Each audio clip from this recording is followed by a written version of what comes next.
हम ब्रह्म। ओम यजुर्वेद अध्याय 35 मंत्र 3।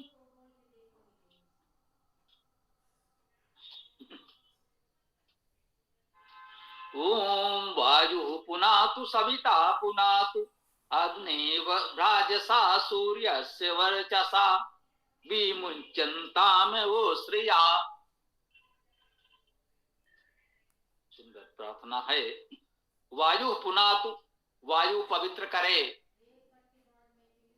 सविता पुनातु, सविता पवित्र करे। अग्ने है भ्राजसा सूर्यस्य वर्चसा। अग्ने है, अग्नि का षष्ठी है। भ्राजसा, भ्राज द्वारा तृतीया है ये भ्राजसा में। सूर्यस्य वर्चसा, सूर्यस में षष्ठी है। सूर्य का वर्चसा, इसमें पुनः तृतीया है वर्चस द्वारा। कह रहे हैं अग्नि है भ्राजसा, अग्नि के भ्राज से। ये भ्राज क्या है?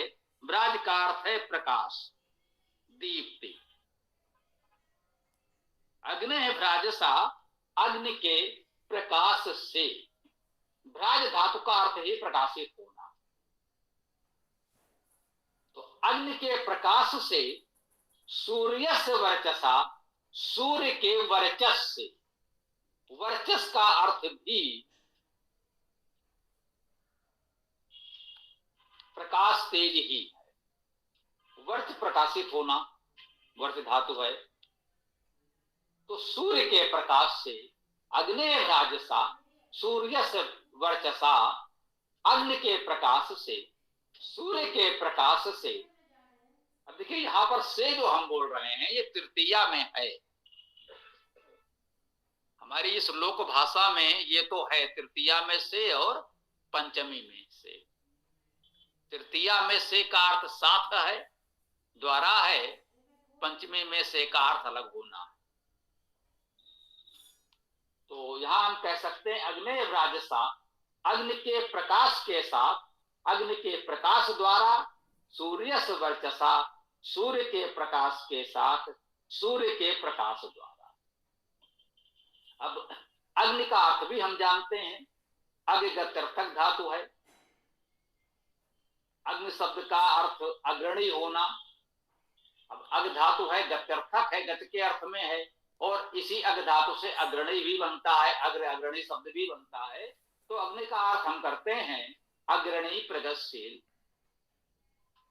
अग्नि अर्थात अग्रणी प्रगतिशील के प्रकाश से, आपके अग्रणी होने से, प्रगतिशील होने से, इस भाव का जो प्रकाश है, तेज है, उससे, उसके साथ, और सूर्य से वर्चसा, सूर्य का शाब्दिक अर्थ हम कर सकते हैं सृजन करना, ऐश्वर्य होना, और सुप्रेरणा करना। तो सृजनशील ऐश्वर्यवान प्रेरक के वर्चसा अर्थात प्रकाश के साथ, उस प्रकाश के द्वारा वायु पुनात, सविता पुनात, वायु पवित्र करे और सविता भी पवित्र करे। वायु का अर्थ मुख्य रूप से गंध, प्रवाह और गति से। वह जाना, उड़ना, वह गति करना, गंध होना, प्रवाहित होना, भी जाना, व्याप्त होना, अच्छा करना, भेजना। वे धातु भी है, बुनना, रचना करना, सृजन करना। तो वायु का भाव है गतिशीलता, सुगंध, प्रवाह, व्यापकता और रचनाशीलता। इन सभी गुणों को वायु शब्द में समाहित करें। हम परमेश्वर को ही संबोधित कर रहे हैं, परमेश्वर के उपासक देवजनों को संबोधित कर रहे हैं। हम कहते हैं कि हाँ, वायु भी देव है, देवता है, सविता भी। इन गुणों से युक्त जो भी हैं परमेश्वर या उसके उपासक, उनमें देवत्व है, हमेशा मानते हैं। तो इन वायु अर्थात इन गुणों से युक्त परमेश्वर और उसके उपासक हमें पवित्र करें। सविता का अर्थ भी वही है, सु प्रसवे, सुऐश्वर्य और सुप्रेरणे, तीनों अर्थ यहाँ पर होंगे सृजनशील ऐश्वर्यवान प्रेरक सविता हमें पवित्र करे, अग्नि के प्रकाश से और सूर्य के प्रकाश से, वायु पवित्र करे और सविता पवित्र करे। इस प्रार्थना के साथ हम कह रहे हैं विमुच्यन्ताम उश्रिया। देखिए वि उपसर्ग है,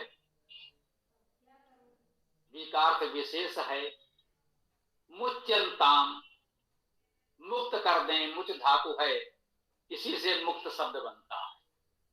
क्या का हो गया, जैसे कहा रिच में ऋचा रिच धातु है उसका रिच हो गया। तो मुच्यन्ताम ये मुच धातु है मुक्त करना, विमुच्यन्ताम का अर्थ हुआ विमुक्त करें उश्रिया। अब उश्रिया का प्रयोग जो है, जो अभी वहां हम लोग पढ़ रहे थे विभक्तियों में, कुछ शब्द ऐसे हैं जिनमें प्रथमा द्वितीया की विभक्तियां लगभग एक समान चलती हैं। उश्रिया का अर्थ करते समय ये आपको विद्वानों में थोड़ा सा अंतर मिल सकता है, किसी को कोई मतभेद या विवाद न समझें। किसी ने प्रथमा मानकर अर्थ किया होगा, किसी ने द्वितीया मानकर अर्थ किया होगा। सहज से जिसको जो उचित लगा कर दिया, इसको लेकर कोई विवाद नहीं करना चाहिए कि ये वाला ठीक है, ये वाला ठीक है, इस विद्वान ने किया। तो ऐसा कोई भाव हमारा नहीं होना चाहिए विद्वानों के प्रति। विमुच्यन्ताम उश्रिया, जो उश्रिया है वो भी मुक्त करें या उश्रिया को भी मुक्त कर दें, ये अर्थ हो सकता है प्रथमा या द्वितीया मानने में। आपको जो ठीक लगे मान लें, हमारी ओर से कोई समस्या नहीं है। उश्रिया शब्द का अर्थ हम लोगों ने पहले किया था, कल भी दूसरे मंत्र में भी, द्वितीय मंत्र में भी आया था, ये तृतीय मंत्र में भी आया है। द्वितीय मंत्र में भी अंतिम पद उश्रिया था, उसमें कहा गया था तस्मै युज्यन्ताम उश्रिया, इसलिए उश्रिया को युक्त करें। यहां कह दिया गया है कि विमुच्यन्ताम उश्रिया, उस उश्रिया को विमुक्त कर दें। उश्रिया का अर्थ हम लोगों ने किया था, उस वस धातु से उश्रिया शब्द की निष्पत्ति हमने बताई थी, अर्थात निवासी, वासी या वास देने वाले, वासदाता कह लीजिए। निवासी या वासदाता का अर्थ उश्रिया से ले सकते हैं। हम कह रहे हैं, कल हमने कहा था इन अच्छे कार्यों में उश्रिया को, जो हमारे निवासी हैं, क्षेत्रवासी हैं, देशवासी हैं, उन सबको अच्छे कार्यों में नियुक्त किया जाए। आज हम कह रहे हैं कि वो कार्य जब संपन्न हो गया, मान लें अगला मंत्र है, तो कह रहे हैं कि वायु पुनातु सविता पुनातु, वायु सविता सब हमें पवित्र करें, अग्नि के तेज से, सूर्य के प्रकाश से हमको पवित्र करें। और अब इन उश्रिया को, निवासियों को, वासदाताओं को विमुक्त कर दें। कार्य संपन्न हुआ, उनको सम्मान पूर्वक इस कार्य से विमुक्त करें, आभार व्यक्त करते हुए कि आपके सहयोग से ये पवित्र कार्य हम सब कर सके। और अब वायु सविता हम सबको पवित्र कर रहे हैं, इस पवित्र भाव के साथ हम सब अब इससे विरत हों, विमुक्त हो जाएं। ये छोटा सा मंत्र, ये छोटा सा पवित्र भाव हमको दे रहा है। और सीधा सरल मंत्र, सीधा सरल अर्थ, इतना पर्याप्त समझा जाए। हम